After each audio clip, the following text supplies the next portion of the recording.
자문에 보면 지혜로운 아들아 또는 지혜로운 여인아 이런 구절들이 종종 있습니다. 그래서 뭐 특별히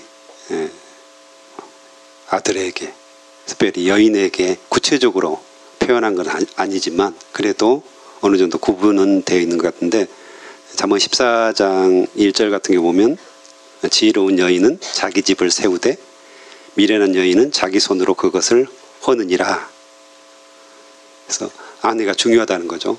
여인이 중요하다는 것입니다. 딸이 중요하다는 것입니다. 결국은 아내에 의해서, 여인에 의해서 가족 분위기라든가 가풍이 형성이 되는 거잖아요. 남편이 아무리 잘해도 밖에서 일을 하는 것이지 집 안에서 자녀들을 구체적으로 케어하기는 쉽지는 않죠. 그래서 엄마에 의해서 자녀들이 대부분 자라가잖아요. 그래서 자녀들이 엄마의 영향을 굉장히 많이 받는다는 것입니다. 그래서 엄마의 성품이라든가 엄마의 말씨라든가 엄마의 마음씨를 그대로 전수가 되는 것을 우리가 볼 수가 있습니다. 그래서 이 14장 전체적으로 보면 지혜로운 여인에게, 물론 뭐 남자들에게도 하는 말이죠. 그것들을 염두에 두고 보면 더 좋을 것 같습니다. 특별히 14장에는 경외한다. 여호와를 경외하는 것이 지혜의 근본이라고 계속해서 강조를 하고 있잖아요. 여호와를 경외한다. 그래서 여호와를 두렵고 떨림으로 바라본다는 것들이 중요한 거죠. 그래서 16절에도 보면 지혜로운 사람은 여호와를 경외하고 악한 일을 멀리하나 어리석은 자는 제멋대로 행동한다. 악한 일, 죄를 멀리한다는 거죠. 하나님을 두려워해서 하나님이 내 앞에 코람되어 계시니까 우리가 두렵고 떨림으로 악한 일을 멀리한다. 죄를 멀리한다는 거죠. 죄가 뭡니까? 죄의 근본이 뭡니까?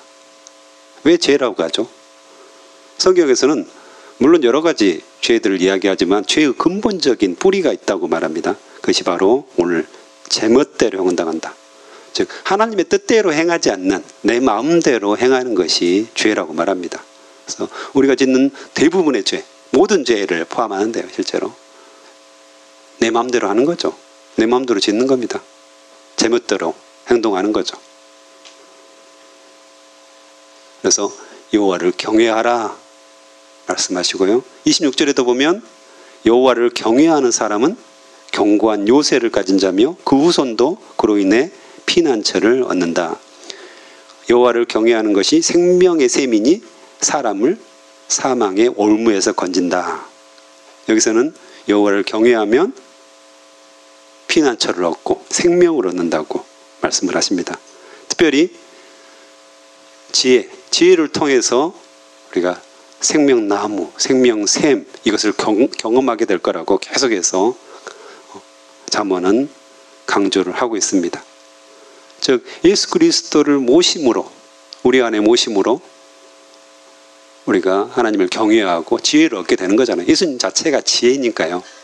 그래서 요한계시록 제가 참 좋아하는 말씀인데 성전에서 샘이 솟아나오는 거잖아요. 생명수의 샘이 솟아나서 그것이 계속해서 흘러넘치는 거죠. 흘러넘쳐서 시내를 이루고 강을 이룬다고 말씀을 하시죠. 그리고 바다를 향해서 가는데요. 그 강가에 뭐가 납니까? 생명나무가 자랍니다. 그 생명나무가 자라서 12달 동안 상시적으로 열매를 맺는다고 말씀하시죠. 그것을 따먹는다고 말씀하시고요. 또한 그 생명나무 잎이 모든 사람, 만국을 치료하는 잎사귀가 될 거라고 말씀을 하시죠. 즉 우리가 하나님을 경외하고 예수 그리스도를 우리 마음속에 모시고 그 예수 그리스도가 주신 지혜를 가지고 우리가 살면 우리 안에서 생명수의 샘이 계속해서 솟아나는 겁니다. 할렐루야. 즉 내가 살아나는 거죠. 내가 그 샘물을 먹고 계속해서 생기가 또 생명력이 솟아나는 겁니다. 또한 내 주변 사람들이 살아나는 겁니다. 내 주변 사람들이 치유를 받는 거죠. 그 생명수 때문에. 그래서 여호와를 경외하는 것이 그만큼 중요한 거죠. 예수 그리스도를 믿는 것이 그냥 단순히 우리가 교회에 왔다 갔다, 그리고 우리의 삶이 조금 좋아졌다, 우리의 성품이 조금 바뀌었다, 이 정도가 아니라 우리의 생명이 살아나고 또한 우리 주변 사람들의 생명이 살아나는 놀라운 역사가 일어납니다. 그것을 경험하시기 바랍니다. 나 때문에 가족들이 살아나는 겁니다. 아멘. 나 때문에 내 주변의 회사의 동료가 살아나는 겁니다. 나 때문에 우리 친구들이 살아나는 겁니다. 나 때문에 우리 가족 친척들이 소생하게 되고 생명이 살아나고 치유함을 받게 되는 겁니다. 또한 31절에도 경외라는 단어가 나오는데요. 가난한 사람을 학대하는 자들은 저들을 만드신 주를 멸시하는 것이며 궁핍한 자에게 베푸는 자는 하나님을 경외하는 것이다. 아멘. 이것도 동일하게 다른 사람을 돕고 섬기고 사랑하고 결국에는 살려내는 것 아니겠습니까? 그래서 하나님을 경외함으로 말미암아서 다른 사람들을 유익하게 만드는, 나뿐만 아니라 수많은 사람들을 살리는 놀라운 역사가 일어난다고 합니다. 또한 면류관에 대해서도 이야기를 합니다. 18절에 보면 미련한 사람은 미련을 상속받지만 슬기로운 사람은 지식의 왕관을 쓴다. 즉 면류관이죠.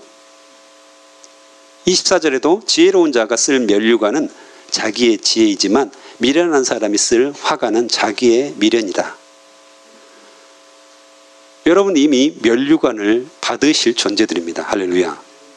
이미 받았고요. 천국에 가면 하나님께서 예비하신 면류관, 왕관이잖아요. 어떻게 생겼는지는 잘 모르겠습니다. 하지만 가장 아름답고 가장 영광스럽고 가장 최고의, 그래서 그걸 쓰고 있으면 모든 영광이 나에게 오는 거 아니겠습니까? 이것이 이미 예비됐다고 말씀을 하십니다. 예수 그리스도를 내가 믿음으로 말미암아 이미 주어진 면류관입니다. 영광이죠. 최고의 자랑거리가 될 겁니다. 그런데 이 땅에 살면서도 우리가 면류관을 얻는다는 겁니다. 지혜 있는 자, 정말 하나님을 경외하고 예수 그리스도를 모시고 주님과 함께 동행하는 자는 이 땅에서도 면류관을 얻게 됩니다. 영광을 얻게 된다는 거죠. 칭찬을 받게 된다는 겁니다. 다른 사람들이 계속해서 지혜롭다고 칭찬해 줄 것이고, 귀하다고 칭찬해 줄 것이고, 소중하다고 칭찬해 줄 거라고 성경은 말씀을 하십니다. 그 면류관을 쓰는 거죠. 그래서 우리가 지혜롭게 사는 거, 주님과 함께 동행하면서 정말 슬기롭게 사는 것은 아무것도 아닌 것이 아닙니다. 면류관을 쓰게 되고요, 영광을 받게 될 거라고 분명하게 약속을 하신 말씀입니다. 또한 미련한 사람은 미련한 영광을 받는다는 거죠. 그 영광은 아니죠. 수치죠. 오히려 그래서 미련하기 때문에 받는 수치, 그것을 받게 될 거라고 분명하게 말씀을 하십니다. 또한 거짓말에 대해서도 나오는데요. 25절에 보면 진실한 증인, 죄 없는 사람들을 구하지만 거짓 증인은 사람을 해친다. 그래서 거짓말을 뱉는 사람은 속인다고 이야기합니다. 요즘 핫한 트로트 가수가 있죠. 트바로티라고. 저도 이제 김호중이라는 사람 이렇게 뉴스 나오는 것을 보면 막 분노가 일어오릅니다. 그렇지 않아도 요즘 열이 많은데 거기다 기름을 부어가지고 뉴스를 안 봐야 되는데 안 볼 수도 없고, 그래서 그 사람의 문제는 무엇입니까? 최고의 문제는 거짓말이죠. 거짓말. 물론 음주운전 많은 사람들이 합니다. 그렇죠? 뉴스 보면 많은 사람들이 하고 안 걸린 사람도 꽤 많을 겁니다. 뺑소니 상당히 일어나는 일들이죠. 그 다음에 운전자 바꿔치기, 우리 뉴스에서도 종종 볼 수 있는, 그러면 괜찮겠다 싶은 생각들이 저도 들었어요. 예전에 이렇게 바꾸면 되는구나. 못된 마음이죠. 그리고 음주 측정을 못하게 호텔로 도망가잖아요. 하루 동안 잠적을 합니다. 그래서 증거 인멸을 위해서 이렇게 블랙박스 칩들을 다 제거하죠. 근데 가만히 보면 아주 조직적으로 거짓말을 해요. 나중에 재판에 대비해서 이 김호중이라는 사람을 쏙 빼죠. 다른 사람들, 주변 사람들이 시켰다, 주변 사람들이 했다라고 다 이렇게 거짓 증인을 하는 거죠. 이런 것들, 그래서 거짓말, 거짓 증인들을 내세워가지고 하는 것들. 뭐 때문입니까? 돈 때문이죠. 돈이 사람을 어리석게 만들고 지혜 없게 만든다는 사실들을 우리가 알 수가 있습니다. 그래서 돈을 위해서 적절한 시기에 공연 끝내놓고 나 음주했다 이렇게 이야기하는 거잖아요. 그러니까 최대한 뭔가 뒤에서 이렇게 변호사들이 다 이야기 주는 것 듯한 그런 생각들이 드는데, 어쨌든 그런 거짓을 말하고 거짓 증인으로 사람들을 세우고 이것들이 다 미련한 자가 이야기하는 거죠. 사람들을 해치는, 수많은 국민들의 마음을 상하게 하는 그런 일들을 벌이고 있죠. 그런데 가만히 생각해 보니까 저도 별반 다른 것이 없다라는 생각들이 들었어요. 저도 막 분노하면서 나도 거짓말 많이 하는데 나는 진실한가? 나는 저 사람보다 깨끗한가? 이 생각이 들더라고요. 우리 또 동일하게 거짓된 모습으로 그냥 순간적인 어떤 그런 어색함을 벗어나고자 거짓을 행하고 또 돈 때문에 거짓말하고 이런 것들이 생각보다 우리 안에 있다는 것들을 생각하면서 그래서 내가 분노했구나, 나를 향한 분노일 수도 있겠다, 이 생각들을 해보게 되었습니다. 어쨌든 거짓 증인, 거짓말, 이것이 나하고도 관계가 있다는 사실들을 깨닫게 되면서 나를 돌아보는 시간, 그러니까 늘 이렇게 사건들과 사고들이 일어나면서 텔레비전에 나오면 우리 막 분노하고 막 욕하고 이건 쉽죠. 근데 생각해보면 내 자신이 그런 삶을 살고 있다는 것들이죠. 이것이 오히려 더 무서운데 스스로 돌아보지 않고 거기에 이렇게 막 토해내는 겁니다. 자기를 숨기는 거죠. 이것도 거짓의 일종이죠. 늘 이런 사건들과 사고들이 일어날 때마다 자신을 돌아보는 그리스도인의 삶. 나는 어떤가? 내가 과연 분노할 만하고 내가 그 사람을 욕할 만한 그런 자격이 있는가? 이것이 우리 그리스도인의 모습이 아닌가? 그것이 기도 아니겠습니까? 주님 앞에서 겸손히 말씀에 나를 비춰보는 겁니다. 나를 조명해 보는 겁니다. 나는 어떤 사람인가? 그래서 말씀을 보면 볼수록 훨씬 더 그 조명하는 조명의 빛이 밝아지는 거죠. 더 자세히 보는 겁니다. 현민것처럼 더 자세히 보고 그것조차도 주님, 저의 죄입니다. 주님, 아주 작은 부분까지도 내가 여전히 어리석고 연약하고 부족한 사람입니다. 주의 은혜가 필요합니다. 주님, 저를 도와주시옵소서. 저에게 은혜를 부어주시옵소서. 저 혼자 살 수가 없습니다. 주님밖에 나를 구원할 분이 없습니다. 라고 늘 무릎 꿇고, 이게 이제 겸손이라고 말하는데요. 실제로 잠언에서도 이 거만한 자, 겸손한 자, 이걸 굉장히 강조하잖아요, 실제로. 그래서 거만하면 나는 죄가 없다고 생각합니다. 다른 사람이 죄고 상대방이 죄인 거죠. 부부싸움이 일어나면 다 그 사람 잘못이죠. 상대방 잘못이에요. 내 잘못은 없습니다. 이게 다 교만한 거 아니겠습니까? 거만한 것이고. 그런데 우리가 정말 주님 안에서, 말씀 안에서 나를 비춰보면 나는 한없는 죄인이고 나는 한없는 연약한 사람이고 부족한 사람이라는 것을 알게 되죠. 그럼 겸손하게 무릎 꿇을 수밖에 없는 거죠. 주님, 긍휼히 여겨 주시옵소서. 저를 불쌍히 여겨 주시옵소서. 혹시 오늘 새벽에 나를 돌아볼 수만 있다면 주님 앞에서 긍휼을 구하고 불쌍히 여김을 받는 우리 성도들이 되었으면 참 좋겠습니다. 또한 왕에 대해서도 나오는데 왕, 28절에 보면 백성이 많은 것은 왕의 영광이지만 백성이 없는 왕은 망한다. 여기서 이제 왕은 지도자, 리더자라고 볼 수 있죠.